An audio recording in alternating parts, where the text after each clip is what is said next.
the iconic lead singer, next on Retro Serial.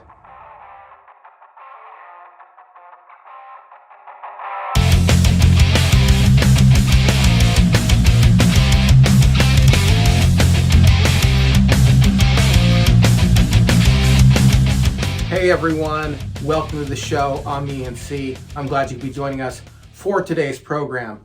On today's program, we have back on the show Chris from Redbeard Video. We had such a good time talking last time about grunge music and about what killed hair metal and the origin of glam metal and music in general that I wanted to have him on this podcast once again to talk about this very important subject, the iconic lead singer. This is a little bit of a follow-up to a previous video or audio that I did, podcast that I did before, which was the Guitar Hero that I did with Pat McCormick.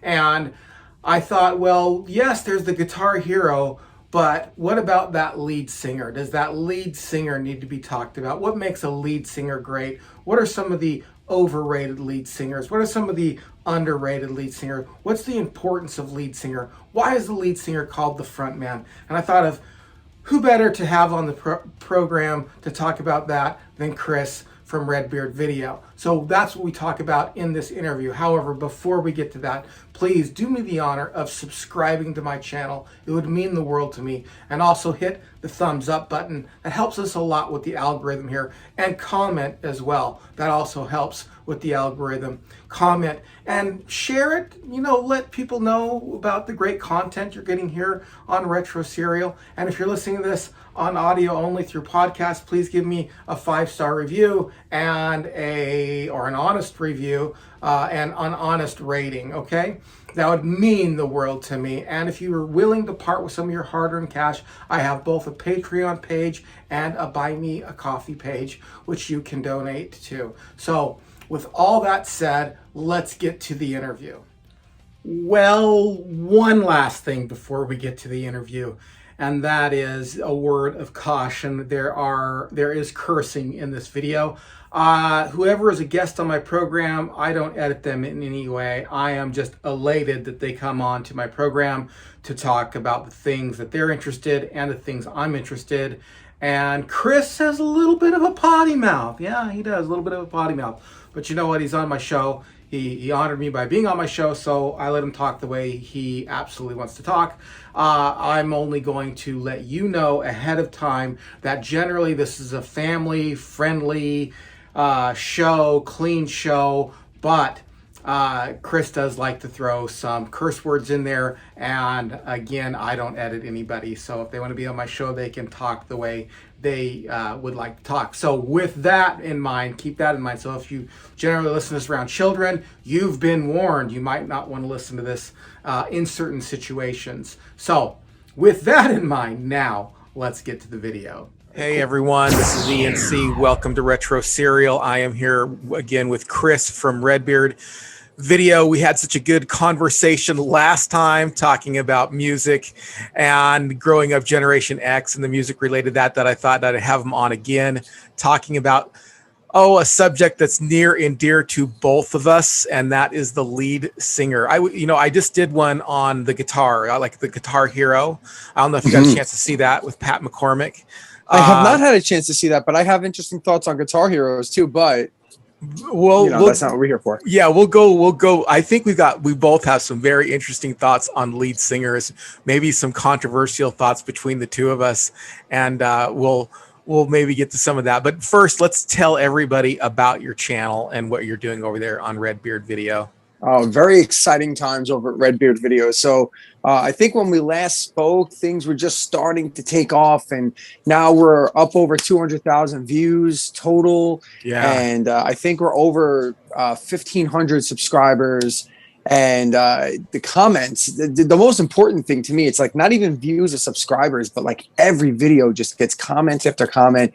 And I love the conversation, even if it's negative stuff. Like I do get not a fair share, but every once in a while you get like some dude who's just too cool for the room and wants to like rag on me. But I don't mind that. Like I actually enjoy that because it gives me a chance to like really like hash it out. And there's been a few times where some guy would come at me sideways and be stupid.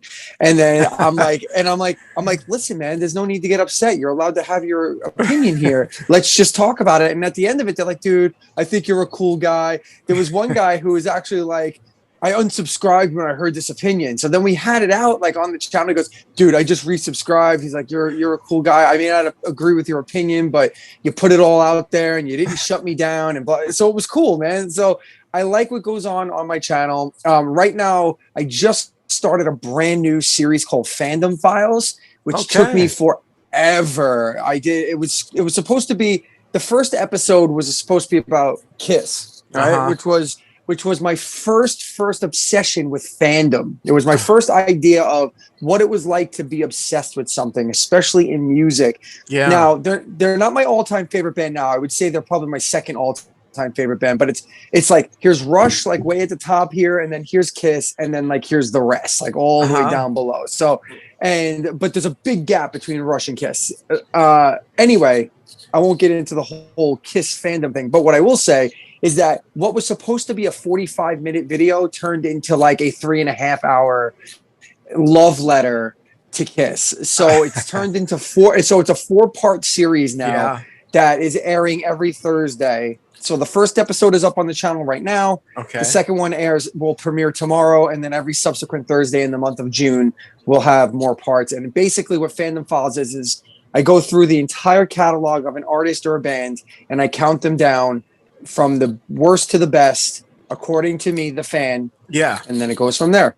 And then it goes from there.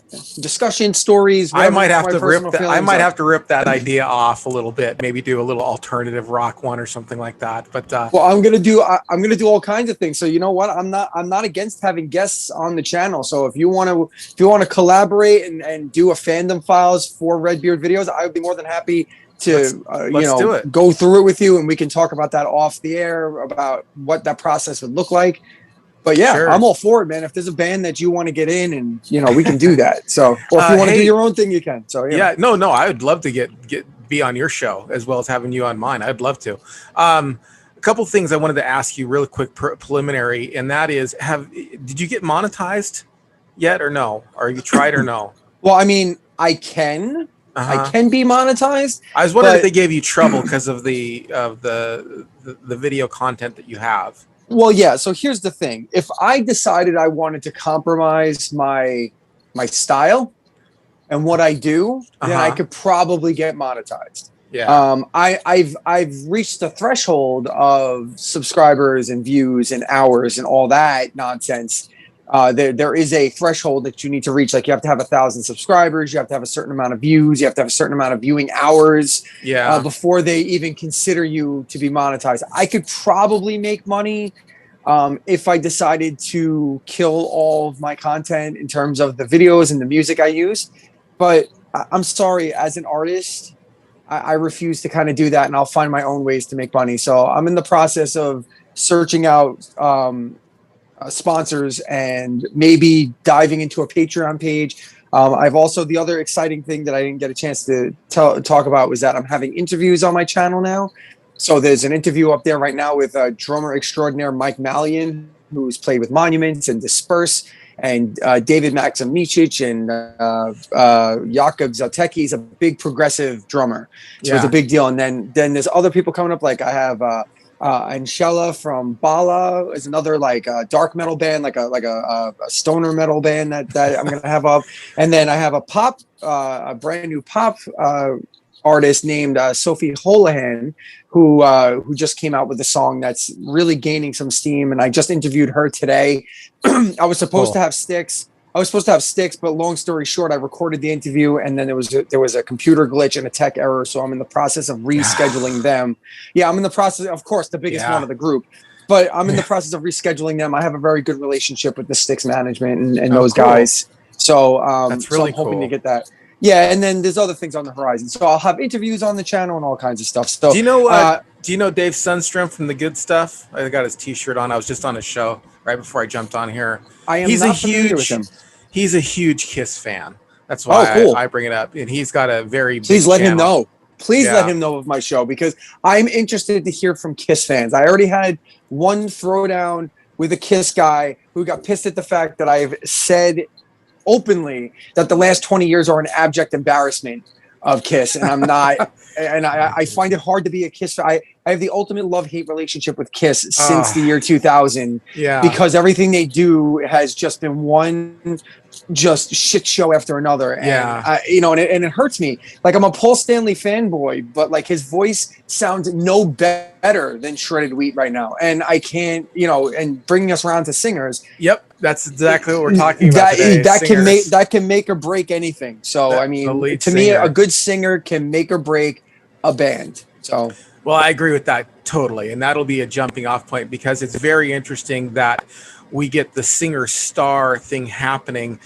Back in the 50s and in the early 60s, if you had one person was the singer, the band was kind of named after him, like Elvis or something like that. And bands, it was interesting because bands generally had shared the singing with the rest of the people, like the Beatles. The Beatles, everybody had 2 or 3 tracks, and people got upset because Paul had 3 tracks and Ringo had 2 tracks, so and then eventually you get into the later 60s but even in the later 60s, I mean, you think like Janis Joplin. I mean, the band's called Janis Joplin. Right, but I mean, at that time, you also had like the Rolling Stones, which had one singer. You started to see this switch over where you had that iconic lead singer, and that's really what I want to get into. And let's just start out with we're going to get into some controversial territory. I know we are, but I'm all for it, man. I'm all for the controversy. Being a singer myself, I'm a controversial guy. Yeah, I'm a singer too, actually. I don't know if you knew that or not, but I did not know that. So I sang for a band, sang for a couple bands actually. Won Battle of the Bands actually one year. So did we. Oh, did you? Well, out on Long Island, I was in a band called Fire Made Flesh. We do have some stuff on YouTube, which you can check out. But we were in like the mid 90s, and I was the youngest guy in the band by like 5 years. Like, there were guys and I was like a 16-year-old youngin' or whatever.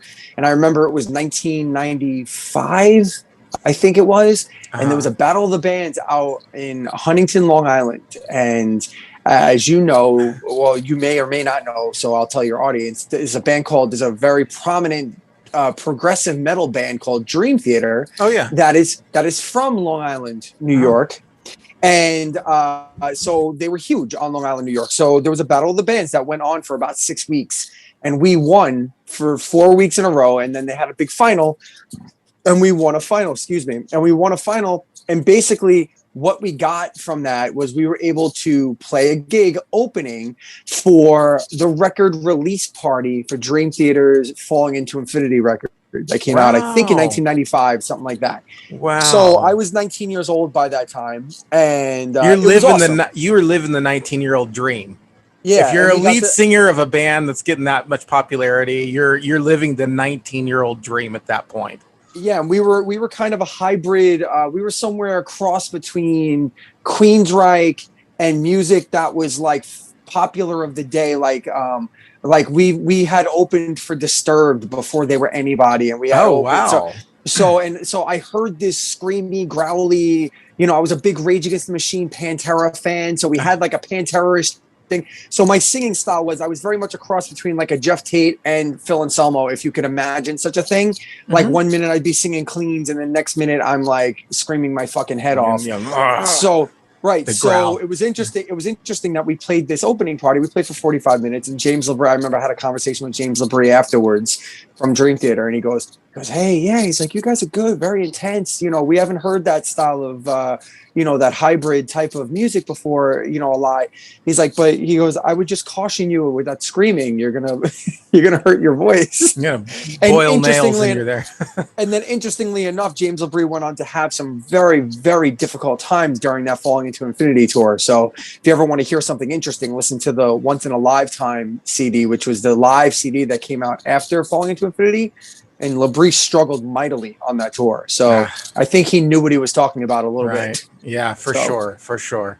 Yeah. Real quickly, the band that I was in was right on the edge when kind of hair metal was going out and grunge rock was coming in.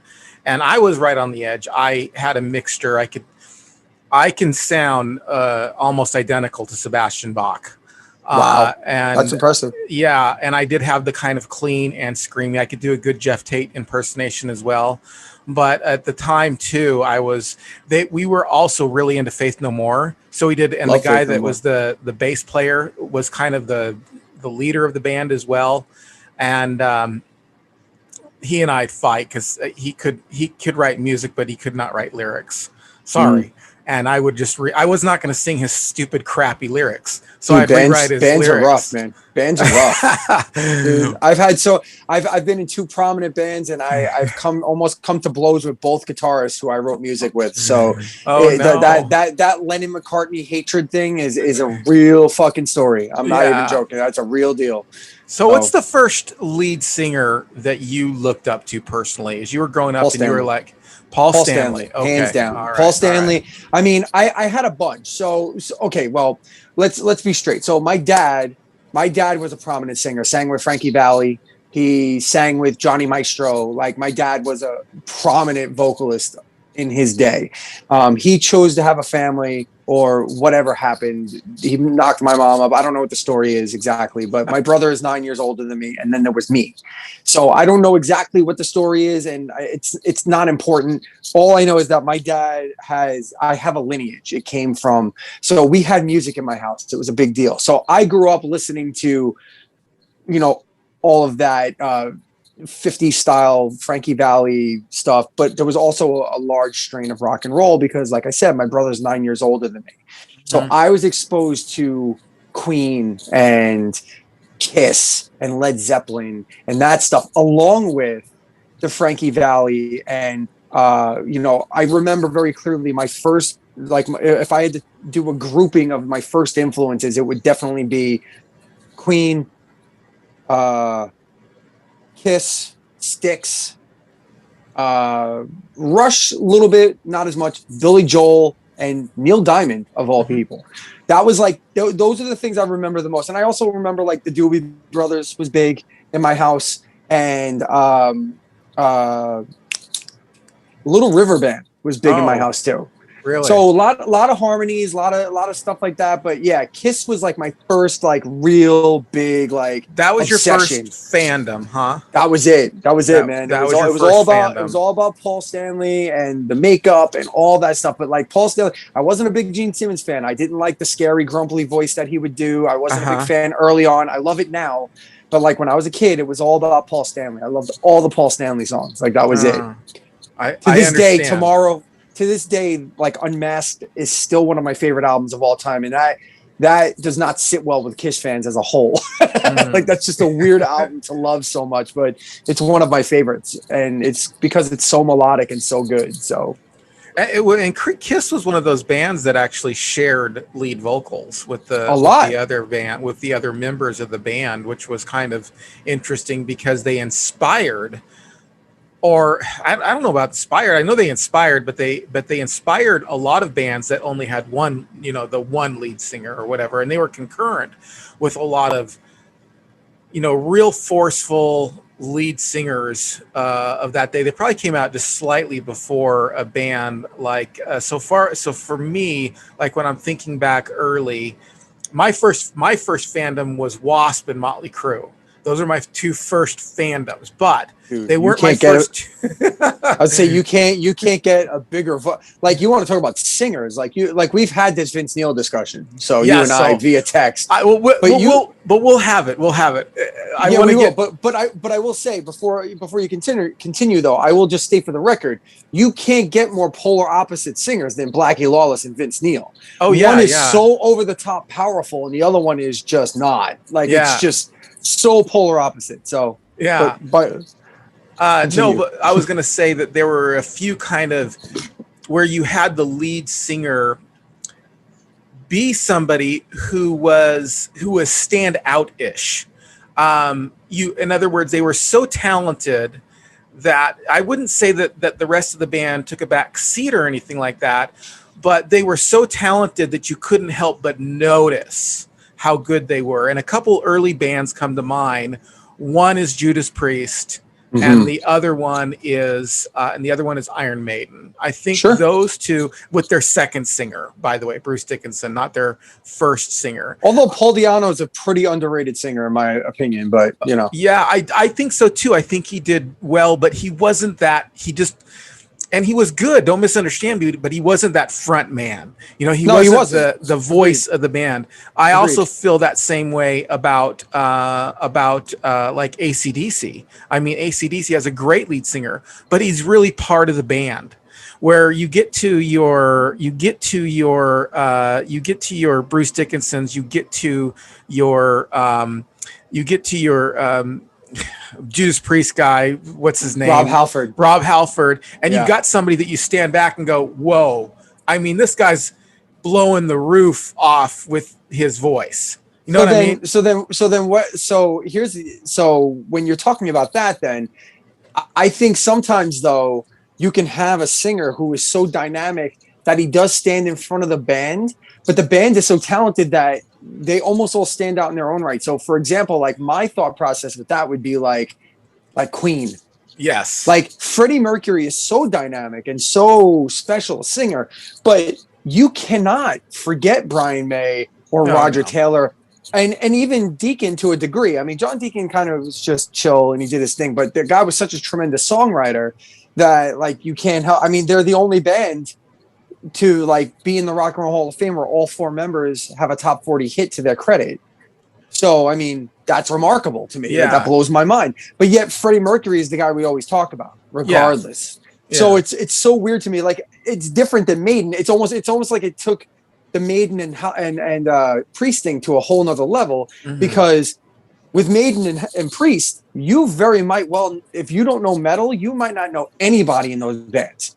You might not know who Adrian Smith is or Nico McBrain or KK Downing or anything. KK Downing or unless Glenn you're Tipton. Unless you're into metal, but you definitely more than likely either know what Halford looks like or you know who Bruce Dickinson is. Like, that's just a given. You know the voice and you're like, oh yeah, that's Iron Maiden. Like, that's a given. Yeah. It's interesting because the last time I talked about the Guitar Hero, and yes, you can have somebody be a guitar hero and step out, but they have to be so much better to go, whoa, because the voice of the band is really the lead singer. He's really the person who's in front. He's really the person who kind of, they call him the front man for a reason. He really is the person who kind of carries the band.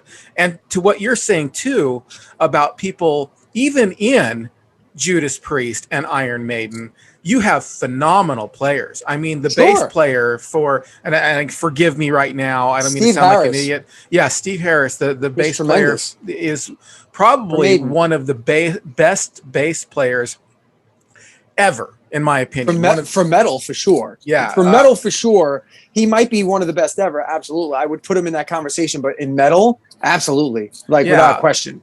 But again, you get these people who are so outstanding that why do you think that is? I mean, just if you could riff on that for a minute, what is the importance of the lead singer? What do you think his role is? And you've been a lead singer, so what do you think your role is uniquely? Did you play an instrument too, or were you just a singer? I mean, I never played in a band. I fancy as a singer. I don't know if you feel the same way, but most singers that I know fancy themselves as drummers too. I don't know why that is, but we all want to be drummers.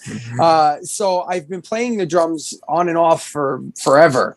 But like, I've never ever considered myself good enough to play in a band. So like, sometimes I'll get around and fiddle around, but no, I was never an instrument. You know, I've played guitar every once in a while, like in a cover band or something like that. Like I'll strum chords, but never anything serious. I think the reason why a singer connects is because more than an instrumental.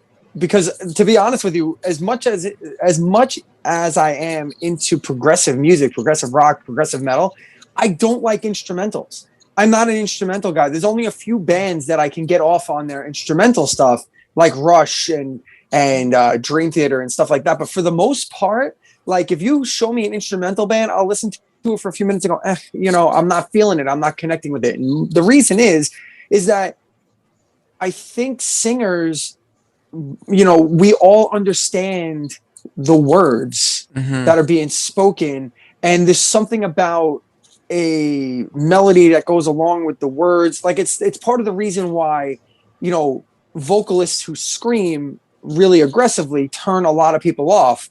It's one of the things I just had a conversation with recently with my son, actually, my 18-year-old son, who were both into this band. The shirt I'm wearing here, Dance Gavin Dance. And Dance Gavin Dance is a newer band, a newer metal band, but they have a very melodic singer, and then they also have a screamer. Okay, two different vocalists who exclusively do two different things. And his question was, well, their music is so great, and they're good-looking guys, and they present themselves well, and they're pretty big. Like they can headline a theater now. But he's like, well, why don't you think that they're so much bigger? Like, why aren't they astronomically big? And I said, because the screaming turns people off.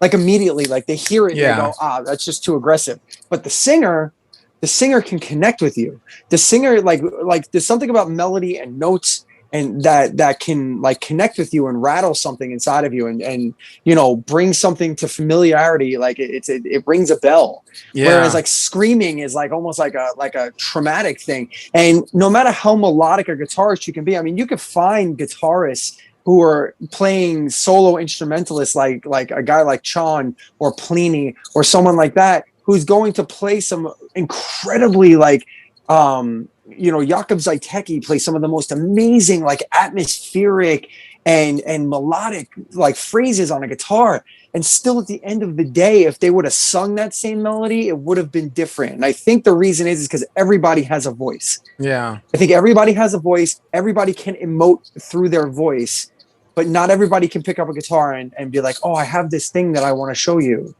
but they can, not everybody can sing. I don't want to put that across. Right. Everybody can say something. Everybody can identify with the singer. And everybody can identify with it. Right.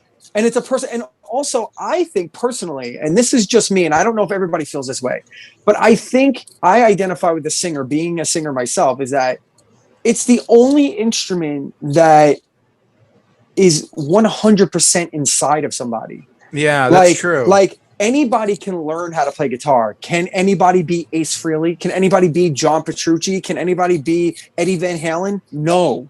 Can anybody be Neil Peart on drums? No. Can anybody be Steve Harris on bass? No. Can anybody be me as a singer or, Freddie Mercury? No. But anybody can pick up a guitar and sing. And play guitar. Like anybody can pick up a guitar and play chords. Anybody can go behind a drum set and learn how to play a 4/4 beat.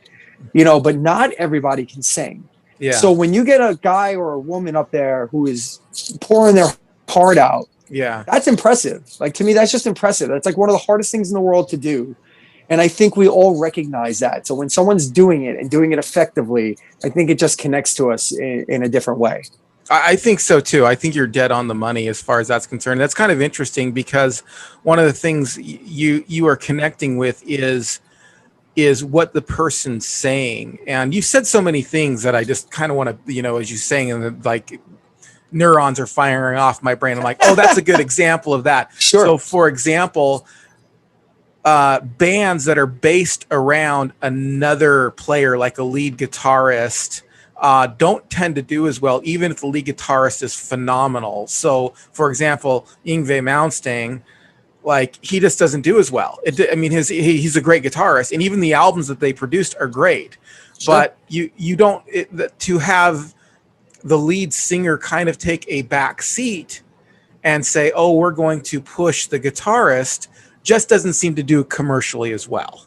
Doesn't connect and doesn't connect too many people or as many people because of what you said. And and I got the Steve Vai I can't remember if it was the first album or the second one that he came out with, but it was one of his early ones, and I loved it. But I'll be honest with you, I had the tape. I listened to it one time. Passion and Warfare. Passion and Warfare is great. I think so. It was great. That was the famous. But if you would have gotten his third album, which is Sex and Religion, where Devin Townsend came in, that made a whole difference. That is one hell of an album. Is it instrumental or does it have songs on it? No, it's Devin Townsend. So he went under the band name Vai. So it wasn't Steve Vai, it was Vai. Yeah. But it was a band, and he had Terry Bozzio playing drums and he had Devin Townsend singing. And that was the first time anybody had heard Devin Townsend, and it was mind altering. Like Yeah. I remember when that came out. You want to talk about a singer changing the dynamic of somebody. I mean, when you think about Steve Vai, like Steve Vai played with Whitesnake for God's sakes. Yeah, yeah. I mean, Which is weird. and David Lee Roth. Which He is played. weird to me. Well, yeah, the David Lee Roth one was tremendous. Like that band, like, see, David Lee Roth to me, like that's an interesting singer to me. Like, see, to me, that is a super interesting example because you were talking about bands that are built around a guitarist. Even if they're phenomenal, they're often not commercially successful. Yeah, yeah. Eddie Van Halen's definitely the exception to that rule because David Lee Roth was dynamic as a performer and as a frontman and as a personality, but as a singer, I mean, that guy has been carried by his guitarists and his bands for forever. Yeah. I mean, who has played with more phenomenal guitarists than David Lee Roth? I can't think of one. Yeah. Maybe Ozzy Osbourne, maybe Ronnie James Dio. Yeah. That's a conversation I can have for a different day. But David Lee Roth has played with Eddie Van Halen. He's played with Steve Vai. He played with Jason Becker. I mean, this guy played with like three of the greatest guitarists the world has ever seen, like period. And then on top of that, in his David Lee Roth band, he also had Billy Sheehan playing bass. I mean, Yes, are you kidding me? So not only did he have one of the greatest guitarists this world has ever seen, one of the most innovative guitarists this world has ever seen, but one of the greatest bassists this side of Geddy Lee. Are you joking? Like that band was ridiculous, like absolutely ridiculous. If you were ever going to go to war with Van Halen with a band, he definitely chose the right one. Yeah, definitely. Right. Well, I think, but David Lee Roth did have that over the top vibrato that I think that, well, you know, then you're going to get into the whole controversy of you know, Sammy versus David or whatever. But in those early days, in those party rock days, I don't think it would have done as well without David Lee Roth, no matter how phenomenal Eddie Van Halen was. You just needed that. I'm not going to look. We're talking about a history that doesn't exist, so we wouldn't know. True. True. But when you look at bands that we can examine that don't have a front man, or it's based on the guitarist, they tend not to do commercially as well. And I don't know if in an alternate universe, if Van Halen would also have that happen to them as well.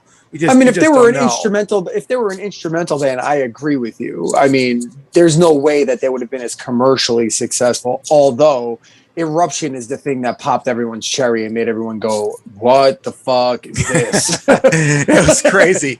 Yeah, like for sure. They all went, what? The only other one that I could think of in terms of vocalist that like where the guitarist was the sound would be, in my opinion, you want to go back to Guitar Heroes for a second, is the last actual Guitar Hero, which would be the last innovative guitarist that this world has seen.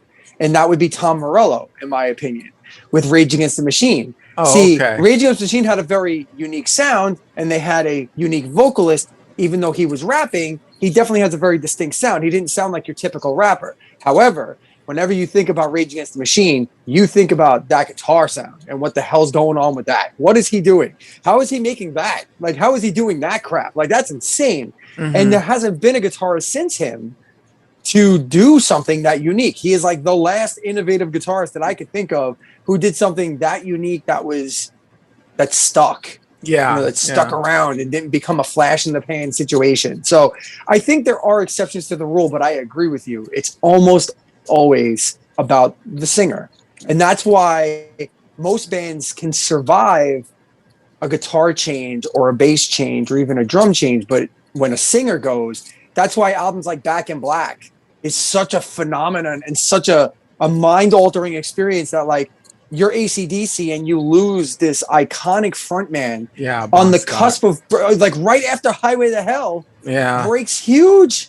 And then he dies. And you're like, well, they're never going to come back from this. And what do? They hit you with one of the biggest rock albums in the history of music. There are a few bands that when they lose their first, for some reason, they lose their first lead singer or they fire him or whatever, do better with their second.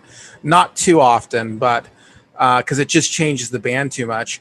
But AC/DC is certainly one of them. I mean, Back in Black. I mean, I definitely liked that quite a bit. Definitely stuck out. So Were you the lyricist of your band as well? Mostly, yeah. I mean, I was in two successful bands that saw some life, and I wrote the lyrics most of the time. And the second one, it was a little bit of a hodgepodge, and I walked into a band that was established for like 15 years, and that was just a hard nut to break. But Yeah. I did write a fair amount of lyrics there. But in my first band, yeah, I wrote the majority of the lyrics for that one. Yeah, I see. I view myself mostly as a writer. That's the thing that and why I left that one band that I was in is I didn't get heard as an artist. I was just, here's the songs. I already wrote the lyrics. You sing these lyrics and don't change them. And for me as a singer, I was just as much as a singer, and it's unusual when it's not this way for me. And well, this is going to lead us into Vince Neil. But as a singer, I was just as much of a writer of lyrics as I was a vocalist. You know, not I was a vocalist, but I wanted to sing what was on my mind. You know, Right. and it's always kind of weird to me. And of course, there's always the occasional, one-off. So like the Doors, the guitarist wrote Light My Fire. I mean, there's the one-off, but for the most part, you're listening to the Doors, you're listening to Jim Morrison's thoughts. Yeah, I mean, you have like Rush, where Neil Peart wrote all the lyrics. Yeah. Oh, did he? Okay, Yeah. I didn't know. Oh, he wrote. Yeah, the drummer wrote every lyric. Wow. Like from the time he was in the band. Now they had an interesting symbiosis where, Geddy says like Neil was always very sensitive to the words he had to say. Like he would do his best to kind of not have it put him in a situation where he's tongue tied. Because Geddy plays bass and keyboards and bass pedals and all this other stuff too. So yeah, he's doing like 9 other things and singing. So he tries to, but yeah, I mean, Neil Peart wrote every lyric that Geddy ever uttered. Wow, I actually didn't know that. This should show my ignorance of the band Rush, and not that I don't like Rush, because I do like Rush. It just wasn't one of those bands that I ever delved deep into. But one band that I did delve deep into that I actually loved, especially during the '80s, but I was always surprised. I was just like, well, how come the lead singer is not writing these songs? Because even back when I was 10 years old, I was going to be in a pop band, and me and some friends, and we wrote stupid songs. I mean, thinking about a 10-year-old's mind going, I mean, it was all just kind of, it had stuff about Black Widows and, jumping out of planes and just nice, stupid, silly stuff. But it always bugged me that when I found out that a lead singer didn't actually write some of the songs, and I don't know why it bugs me so much, but it kind of does to some degree. Of course, now that you bring up Rush, it's just like, okay, well, I guess that doesn't matter too much. And even Motley Crue had success with that. But, well, what are your thoughts on bands where the lead singer doesn't write the lyrics? Well, I mean, with Rush being my all-time favorite band, I obviously don't have a problem with it. I think is that the exception to the rule, though, or no? For me personally, no, because I can honestly tell you, like for Dream Theater, for example, James LaBrie writes some of the worst lyrics I've ever read in my life. His lyrics are borderline embarrassing half the times. So, and Mike Portnoy, the drummer, writes way better lyrics than most of them. So, I mean, John Mayung, the bassist, they all write lyrics in Dream Theater. I know for like Queen, for example, like it wasn't always Freddie Mercury writing lyrics. Yeah. John Deacon wrote another one, Bites the Dust, and Brian May wrote We Will Rock You, and Roger Taylor wrote You're My Best Friend. And, so they all had their songs. Mm-hmm. And like, not every band, like Styx, whoever was singing the song wrote that song. Like that's the way Styx operated. Like if you read their sleeves, most of the time, almost 100% of the time, if Tommy Shaw's singing a song, Tommy Shaw wrote that song.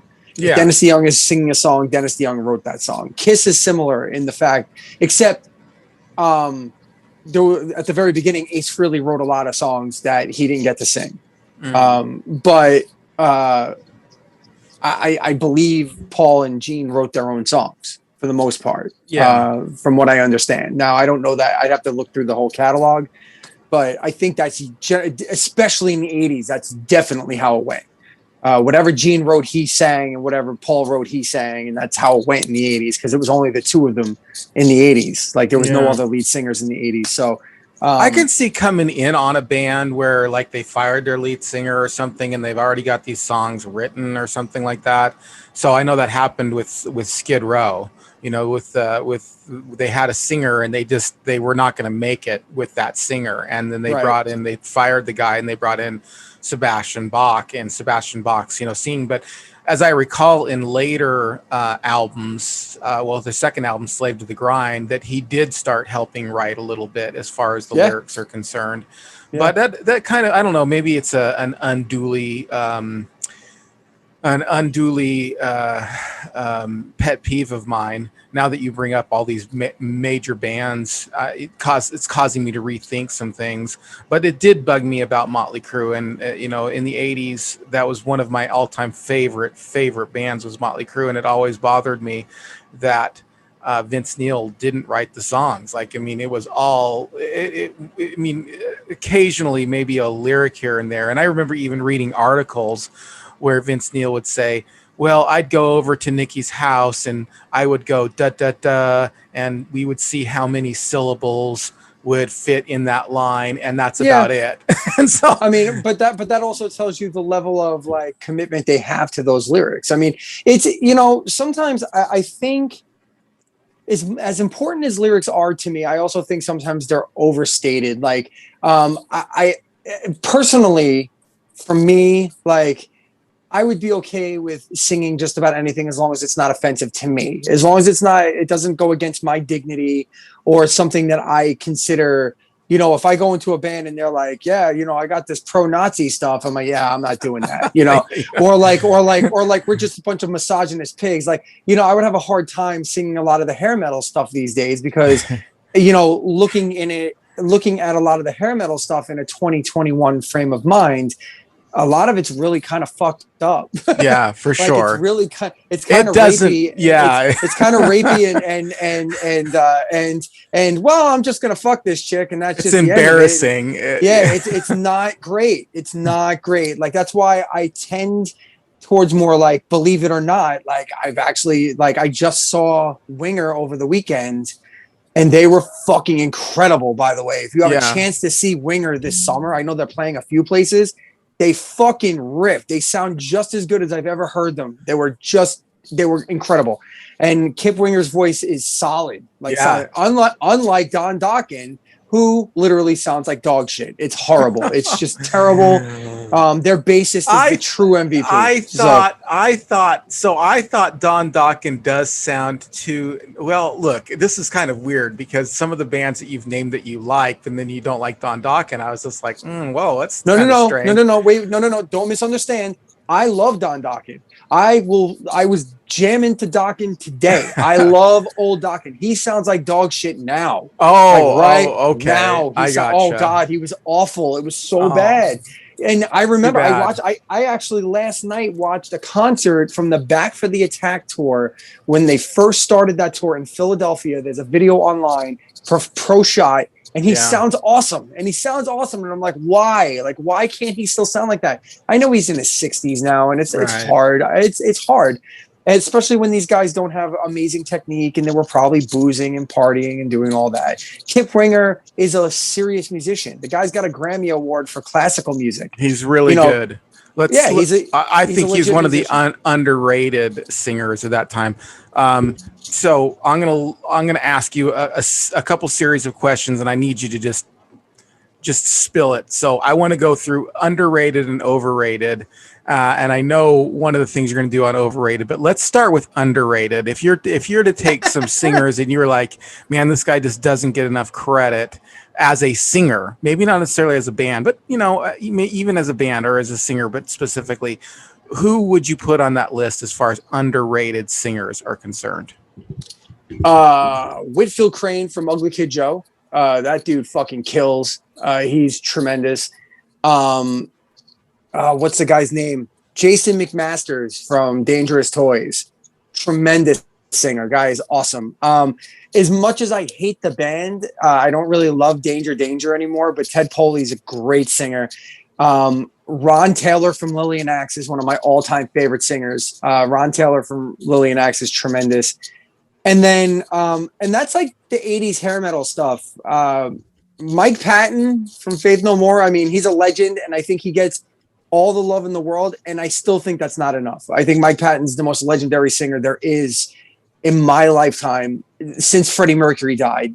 Mike Patton's the greatest singer alive, period. Wow. And nobody says that enough. The guy does anything and everything. He does everything from brutal death metal to like he does Easy on a Sunday morning. Yeah. And he can do it all whenever he wants at the drop. I've seen them live and he literally goes from brutally bleh, like crazy to like Easy on a Sunday morning. Like it's nothing to him. It doesn't matter. And he kills it every time. As far as other singers go, I think other guys that like are underrated as singers, like straight singing, like I think James Hetfield from Metallica is kind of underrated, honestly. I don't think he gets the love he deserves. I think the what's his name?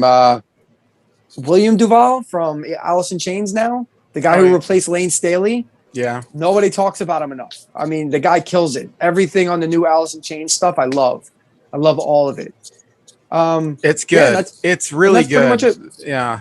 Off the top of my head, without doing any real quick research or anything, that's off the top of my head. That's fine. I mean, that's. And one more. At the age of 68 years old, Tommy Shaw does not get enough love from Styx. Tommy Shaw still singing the songs in the correct key and killing it, without question. Go look it up online. The guy still sings Blue Collar Man as if it was 1978. It's incredible. It's absolutely incredible. Yeah. I think on my list, I think Kip Winger would be one of them. I thought he had a really good voice. And while Winger was big, I thought that was their first album. I listened to that over and over again. I mean, Besides 17, it's a great album. That reminded me. Did you see that Will Ferrell skit where he's playing an old timey singing guy? And no. I'll send it. I'll have to find it. But basically, it's about songs being a little edgy and rapey, but them not knowing it. But it gets worse. He starts out like, "I wanted to marry her, and she was only 17," and then the next song's like, "My 15-year-old girlfriend, farm girl." Yeah, it's terrible. It gets progressively worse. I shouldn't even be laughing about it, but they made a joke about it. I didn't make a joke about it. Oh no, it's horrible. I mean, like during the Kiss video, during one of the episodes, I talk about the album Love Gun, and one of the things that hurts the ranking of the album is the song Christine 16. And I understand, and I take into account the fact that like it's hard to remember that when back in 1977 or like 76 when they wrote this song, like the guys in Kiss were like in their early 20s or the mid 20s. So like a 24-year-old dating a 16-year-old, still creepy and awful, but like in the 70s, the time has changed, and back then it really wasn't a big deal. I mean, people got married at 16. I mean, right. But there's a lyric in the song that says she's been around, but she's young and clean, and it makes my stomach hurt. Like it just makes me want to like. And I used to sing this as a child, and I'm like, my parents let me sing this as a child. Like, what the fuck? So anyway, Kip Winger is underrated. Who else?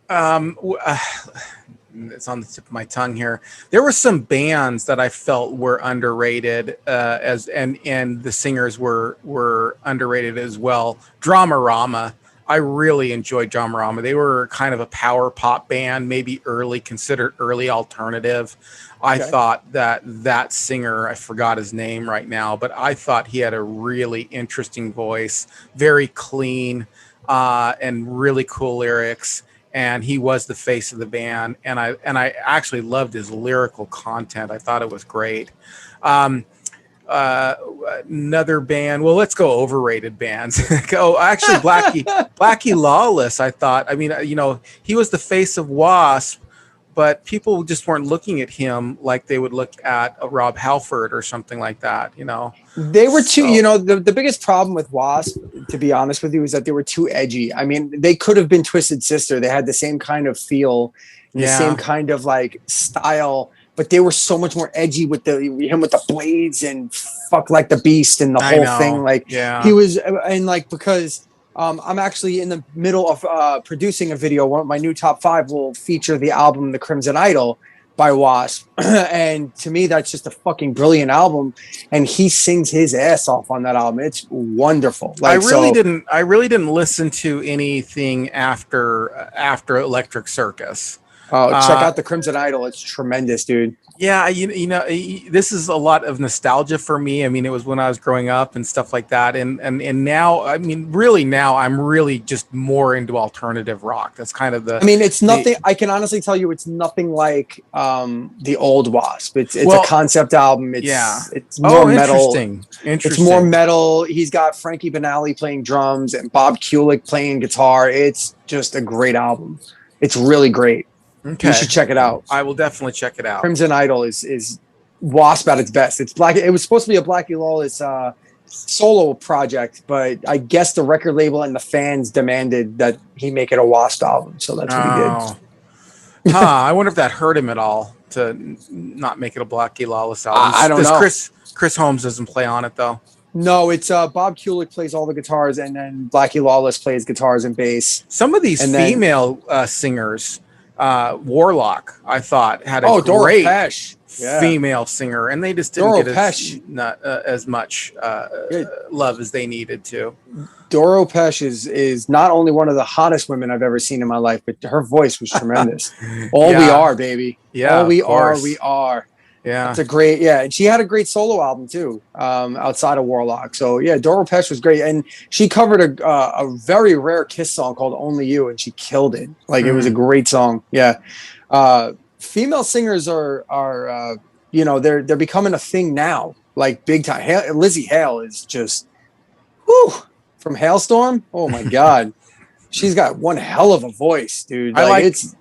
There are some female singers out right now that I really, really enjoy that are underrated. Well, they're popular, but they're still underground bands. Cherry Glazer is one of those bands. I think that they're really good. And then the other band it'll come back to me in a minute. But as a female singers, I love female singers. Actually, they're a lot of fun. Are you into the real heavy stuff? Because like I'll tell you right now, you need to check out. Tatiana Schmelyuk is her name, from the band Ginger. Holy hell, dude. Like, she is a beast. She's Mike Patton, but a female. Like, she's really great. Oh, she's fucking crazy, dude. She does these gutturals. Mm-hmm. And then she's got this and then she's super melodic, and they're heavy, and they're just Ginger is awesome. Ginger with a J, like Jinjer. They're just awesome. Ginger is top notch metal band. I'll have to look them up. And then the other one I would check out is Courtney LaPlante and the band Spirit Box. Spirit Box is another great female fronted band out there right now. Okay, let's get into the controversy. Overrated singers. Vince Neil. I knew that. I knew you were going to say that. I actually don't think Vince Neil's that overrated. I think he's perfectly rated because everybody knows he's dog shit. Like, that's pretty much what it comes down to. All right. Okay, wait. Let me be kind. Hold on. Okay. Let me take it back. I know he's one of your. I know Motley Crue's one of your favorite bands. You've expressed he's one of your favorite singers, and I will just say this for the record: I love the first four. I love the first 3 Motley albums. I love Too Fast for Love. I love Shout at the Devil. I love Theater of Pain, and I don't mind anything that Vince Neil does on those albums. However, I will say, as a singer, I can hear how weak his voice is on those albums. Yeah. Like if you listen to them through headphones, you're like, oh wow, that's some weak shit. And then he is, and without question, the worst live singer I've ever heard. I've seen him 3 times. I've seen him twice with Motley. I saw him once with his solo band, and all 3 times the band saved him. Like, that's just what it comes down to. He's the luckiest guy in the history of rock music to be as pretty as he was and as blonde as he was when they came out. and that his band was good. Like that's what it came down to. So, and it's sad to say that, but I'm happy for him because I don't think he takes himself that seriously. Yeah. I don't think he gets offended by it. I think he understands that he's not the best singer in the world and he's just a rock star. Like he is a rock star. He's a fucking rock star and that's awesome. Right. Nothing wrong with that. I won't stick up for him at this point. I mean, that was when I was a kid. It was my favorite band for a while, for a few years there.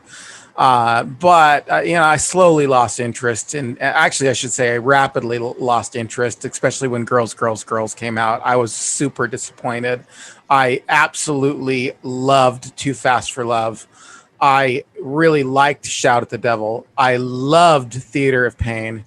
And I thought Girls, Girls, Girls was just disappointing. I tried to pretend because I just was trying to hold up a veneer of hope that, I'm on this team. I'm on team Motley Crue. But I as I look back on it, it's one of my least favorite albums. As a matter of fact, it's terrible. It's terrible. As a matter outside of the song Wild Side, that album is dog shit as far as I'm concerned. It is really bad, trying way too hard. What marks out hair metal is the look which they had in Theater of Pain, but I do not consider Theater of Pain a hair metal band. I mean, a hair metal. I agree. Outside of Home Sweet Home. It really isn't. But Girls, Girls, Girls really is. Girls, Girls, Girls is, I would consider everything, it's about excess and that, and the lyrics are just super cotton candy. And it was one of my least favorite things Motley Crue has ever done. I mean, without overly promoting my own shit, I actually put Motley Crue on my top 5 list of mislabeled hair metal bands because I don't really consider them a traditional hair metal band.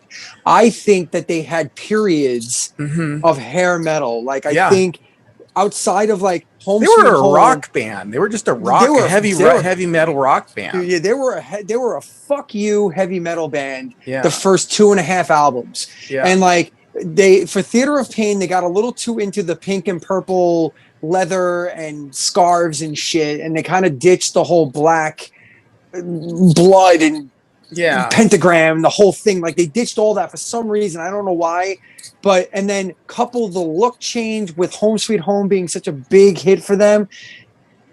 I think they felt compelled to go with the flow. And then there it was. And even Girls, Girls, Girls, I will say that the music matches the hair metal, but I think they tried to pull it back a little by going biker style. Like they tried to go grungy biker. Yeah, they pulled the look. Work. They pulled the look back. But the album was I agree. The album was just cotton candy excess. Let's talk about overly produced, because there are some bangers on Theater of Pain, man. Save Your Soul is holy shit, that song's heavy. Or like Louder Than Hell is a heavy ass song. Use It or Lose It with the double bass throughout the whole entire song. I mean that album kicks ass, like from beginning to end. That album, even with Home Sweet Home. Home Sweet Home might be a power ballad, but it's a fucking good one. Like it's great. I have to agree with you though. I was listening to, going back and I'm listening to clips of Motley Crue, and it just came up recently because Vince Neil actually, I don't know if you heard this. This was on his very last concert that he did. He had to leave. His voice was giving him trouble. He sounded like dog crap. And as I was listening to these different, and I listened to the last performance Motley Crue ever did, where they signed the contract that said, which is bullshit, by the way, we will not be a band anymore. Which was a farce. It was horrible. He was horrible. He really was. And they're gonna come back. Again. Sure. Overrated. Anybody else overrated for you? Wait, before we go off of Motley Crue, I want to ask you one more question because you're an alternative rock guy. Yes. What did you think of the self-titled album then with Karabi? I didn't care for it a whole lot. Oh God!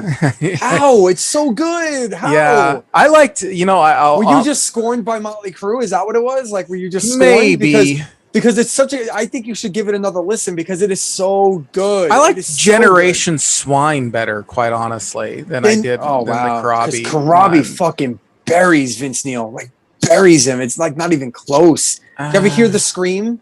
His band before Motley Crue. Yeah, yes. So good. Karabi's a beast, man. I'm sure he's singer, but I'm sure he's great. Okay, go ahead. I got another underrated singer before we go into overrated. Okay, this dude named Todd Howitt was another guy. He sang with Ace Frehley, Frehley's Comet, after he left Kiss. He was on 2 albums with Ace Frehley, and he is awesome. He's one of my favorite singers of the 80s, and I can't believe I forgot about him. But if you listen to the first Frehley's Comet album or the second one called Second Coming, he's tremendous. And Ace Frehley's kind of an underrated singer himself, but different. He's not a singer. He's a lead guitarist first. He just happens to sing every once in a while. But Todd Howitt is a beast. That guy's killer. Well, and for me, Ace Frehley was my favorite Kiss member. Oh, no, he is now. Yeah. He's my favorite now, too. Yeah, he was my favorite in the 80s. In the 80s, he was my favorite. But he's my favorite now. Okay. In hindsight, after Paul Stanley has just generously embarrassed himself for the past 20 years, and his voice sounds like stuff that I shit out of myself. He's no longer my favorite. I mean, I still love his songs. Don't get me wrong. I love his career. I love his songs. But Ace Frehley is by far the best Kiss member across the board. As far as overrated singers, overrated singers. This is a tough one only because I'll say one that's controversial. Okay. And I know that a lot of people like it. And I brought this up before. And that's Jani Lane from Warrant. Even back when I was in that stuff and I really liked metal and hair metal, I just didn't like him. I couldn't stand his nasally, whiny. I was like, gosh, could you get that out of your mask for a second? Can you put that back in your throat for just so? I mean, I understand I'm a singer, you're a singer. I understand the projection and where you got to put it in your mask and stuff. But for me, it was way too nasally. And I didn't like it. And I think that was there something about, is there something maybe about him dying? And I don't want to be too cruel or anything that people like in retrospect say, oh, well, he was really good, trying to make up for that fact. Well, I think what people talk about with Jani Lane, and I will agree. I mean, I like his voice. I have no problem with it. I would never put him up as one of my favorite singers of all time. Yeah. But what I would say is that he's a tremendous songwriter. I mean, I have no arguments with the entirety of the Warrant catalog, all of it. Even after they fell out of prominence. Maybe I just wasn't a Warrant fan from the very time that they came out with the Down Boys. The first time I ever saw their song, The Down Boys, on MTV on the Headbangers Ball, I could not get into them. Again, as a guy who says you're into alt rock and grunge and all that, if I were you, I would kind of shed the idea of this is Warrant that I'm listening to and go check out the albums Dog Eat Dog, maybe less Dog Eat Dog, because Dog Eat Dog still kind of sounds like it's going away from the early Warrant stuff, the Cherry Pie, Dirty Rotten Filthy Stinking Rich stuff. It's definitely moving away from that, but it's not far enough away that if you don't like that, this might still sound the same. But the albums after Dog Eat Dog, Ultraphobic and Belly to Belly, they're full on 90s rock albums. They're not, there's nothing hairy about them at all. Nothing old school Warrant. He definitely moved into a more heavier alt rock sound, and you may want to give it a try and just try and forget that you're listening to Warrant and that you're just listening to something new. It's the same thing that I say about bands like Lillian Axe. Lillian Axe, they tried so hard for their first 3 albums to be this hair metal band and ride on the coattails of what was going on to make it, because I'm sure the record label pressured them. But then in 1994, they put this album out called Psycho Schizophrenia, which to me is one of the best albums of the decade. It's just fucking amazing. The whole album is killer. Yeah. It's heavy and it's dark and it's brooding, and there's 2 ballads on the album, and it's still they're still great. You know what I mean? So I would recommend that as a vastly underrated album for the time. And again, I mentioned Ron Taylor as an underrated singer. I think he's one of my favorite singers ever. So I would suggest that as just my little music tip if you're looking for something Well, if new. you're out there and you're listening and you want to hear it, I mean, I'll look it up. I'm always looking for new music to listen to. I listen to new Check music it at the out. gym all the time. Lillian Axe, Psychoschizophrenia is a great, Yeah. and everything after Psychoschizophrenia, every Lillian Axe. Actually, to be honest with you, all Lillian Axe is great. I think they're vastly underrated band. It's a shame that they never got the love that they deserve, that band, because they're an incredible band. Yeah. Incredible. Yeah. Well, as I've heard a few things from them because of you. You put them on a couple of lists on your fives, and yeah, I've been impressed. Been super impressed with them. I can't say I know their music like I know other bands, but there really hasn't been anything that I've listened to that I went, that wasn't any good, or they need to do this better. They seem to be spot on as far as a band is concerned in every respect. So they're pretty solid. Yeah, they're pretty solid. As far as overrated, I one other one I'd mention, and this one it might be controversial only because I think he's a good singer. Okay. I think he's a good singer, but I just don't care for him all that much, and that's like David Coverdale. I kind of am over it, and I think Axl Rose is the most overrated singer in the history of rock music, in my opinion. Most overrated. Boy, we have a difference of opinion there. I think just because, again, he's another guy that's never been good live. I've never heard him be great live. Yeah. He's always half-assing it live, and I'm sorry, to me, the mark of a great singer, is live. I didn't want to put him as underrated, but like Jeff Tate still sounds amazing. Yeah, like Jeff Tate's awesome. Jeff Tate still blows my fucking mind. Queensryche is one of the best bands. I mean, I loved Queen, especially Operation Mindcrime was one of my favorite all-time albums. Another overrated guy is Ozzy Osbourne, just for the record. Ozzy Osbourne can't really sing. He just kind of says things. That's whatever. He's overrated. People want to genuflect. People want to genuflect to him as the same way they genuflect to Slayer, and I put them in the same category. Except I actually like some Ozzy Osbourne songs. Like I can actually tolerate some Ozzy songs. I just think he's overrated as this metal god, and I know why it is. I know it's because he started Black Sabbath. Right. And I get it. He deserved, just like Slayer came out at the time that they came out. Right. So I understand that Slayer was right place, right time. Longevity, they deserve the accolades that they get. Fuck that band. I'm glad they're gone, and I hope they stay gone. Okay. If I never see Slayer again, it won't be too soon. Seriously, I'm done with Slayer. And I feel that. And as much as I think Metallica is underrated, like James Hetfield, I can do without Metallica forever too. From this point forward. Oh my gosh! Really? I'm over it. I'm over it. I'm just over it. Again, I jam out to some Metallica, but I'm just over it. Like I'm just enough with the Metallica. Enough. Yeah. Enough. I gotcha. I understand. I feel that way about Motley Crue too, though. It's just like enough. I mean, they're not going to be coming out with anything else as far as I know, but I was just like, but they're going to tour again. But they're going to tour again, and it drives me nuts. I got to admit, Vince Neil does suck live. I haven't really heard anything of him live, so he's awful. Right. I mean, I've seen enough. I've seen enough to know. So bands that are newer, are you excited about any bands that are newer? Any singers or bands that are newer? Oh my God! So this is my new favorite singer of like the past several years would be a man by the name of Tillian Pearson. From Dance Gavin Dance, right here. This shirt right here. Yeah. He's and the screamer counterpart, John Mess. If you're into the screaming vocals, he's fucking amazing too. He's probably the best screamer in the game. And then Tillian Pearson's got this super high, he reminds me of like a metal John Anderson.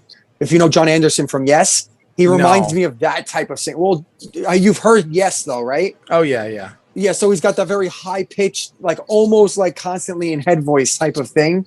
And he's awesome. Like Tillian Pearson just blows my mind. The guy is just insane. Devin Townsend, he's not new. He's been around like 30 years now.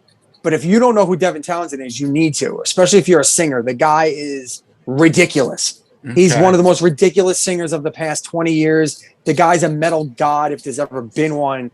He's insane. Michael Lessard from The Contortionist, beautiful, wonderful voice in a very heavy prog metal band, but like atmospheric and wonderful music at the same time. Those guys are all great. Who else blows me away? I don't even like the band Shinedown, but I can tell you if you ever get a chance to see them live and see Brent Smith live, you're in for a treat. That guy kills. That guy fucking kills live. That sounds good. I'm on board. And so still go see, if you get a chance to see Styx live, go see them still too, because they still sound amazing. That's what I would say. As far as newer bands, I mean, there's a million of them. I listen to new music constantly. Skating sorry, just this. I gotta interrupt, Jack, because while it's in my head, otherwise I'll forget. Skating Polly is a very good girl band. They got one boy in it now, but they originally started out as a 2-piece girl band, and then they added a boy. And they're very garage. They're very raw. Nice. And of course the one band that has really captured me since Nirvana. I mean, there have been a lot of good bands since Nirvana. That Nirvana was one of the very first bands that kind of captured me. That whoa, what the hell is going on there? But one band that's captured me since then has been a band called Brand New. I think that they're super alternative though. I mean, some of their albums sound real punk. Their first one sounds real punk, like maybe a heavier version of Green Day. But their everything else, their last one, Science Fiction, is amazing. A lot of guitar, a lot of acoustic guitar, folk rock, acoustic guitar rock. Amazing lyrics, amazing lyrical content. Their second album, it's got a weird name, Idiju or something. It's like French, and it sounds almost like The Cure meets heavy metal or something. It's really very interesting sound, but really good. I mean, really good. Get out there. All right, we're coming to the end of our show here. Chris, tell everybody where they can find you. And how they can here all the time. No, I live here in this box. See this box you're watching me? This is where I live. And YouTube. Well, they're going to be watching you on YouTube. Yes. And this stuff is always looking over my shoulder. I never move from here. No. So on YouTube, it's Red Beard Videos, as in red, as in the color, beard, as in what will be on your face, and videos, as in what you watch on this very, very platform here. On Twitter, at Videos Beard. There's a Red Beard Videos page on Facebook, and all kinds of stuff coming. I have the fives. I have quick takes. I love the fives. The fives are awesome. I love those. Yeah, I mean, everything you do is great, but the fives I really like those. Yeah, I appreciate it a great deal. And like I said, Fandom Files is in premiere tomorrow night or whenever you air this. It's Thursday. Every Thursday in the month of June will be a new episode. These have taken me for fucking ever, so I don't know when there'll be another Fandom Files, but enjoy this one. It's my love letter to Kiss. So even if you're a Kiss fan, definitely watch it. You'll love it. If you're not a Kiss fan, you might actually enjoy it because I do get into my love-hate relationship with Kiss throughout the course, and you'll definitely learn something. So if you're on the fence about the band, you're like, I'm not sure, maybe, blah, blah, blah, you'll get a very good idea of what you're getting yourself into. So I explore a full fandom of that band. So check that out for sure. And that's on Red Beard Videos on Facebook. I mean, and I'm on TikTok too, but I haven't mastered it yet. That's a young man's game. I don't know the TikTok thing, but I'm also Redbeard Videos on TikTok. So, or no, actually, it's at Christopher Elio. It's my name. Yeah, I actually gave out my last name. So how sick am I? Seriously, what am I, insane? On the internet, right? On the Elio, Christopher Elio. Traditional spelling, Elio, Elio. All right. Okay, everyone, thank you very much for joining us on today's program. Stick around for just a second, Chris. I'm going to close out the show. Yes. So, hey, if you're listening to this on podcast only, please give me a review and a rating. It means the world to me. Share it on your favorite social media. But if you are listening to this on podcast only, I'm super excited. No matter how you listen to this, I'm glad you're here. But if you like what we're doing here, you're going to like what we're doing over on the YouTube page. I have just some shorter videos that don't quite carry over to audio only that you're going to love over there. And if you're listening to this and if you're watching this on YouTube, please hit that like button, hit the subscribe button, hit the button. And if you dislike, and comment. Comment. No, comment. Yeah. Comment, because that's what really drives it. If you dislike something new. Oh, did you?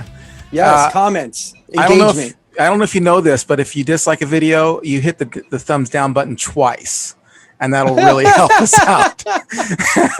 And if you want to support us, you can hit us up on Patreon on Retro Serial to help me grow this YouTube mogul empire that I'm trying to build here. So you're not using your money, I'll use it for you. So hit me up on Patreon, and we will talk to you again soon. All right, everybody, stay retro.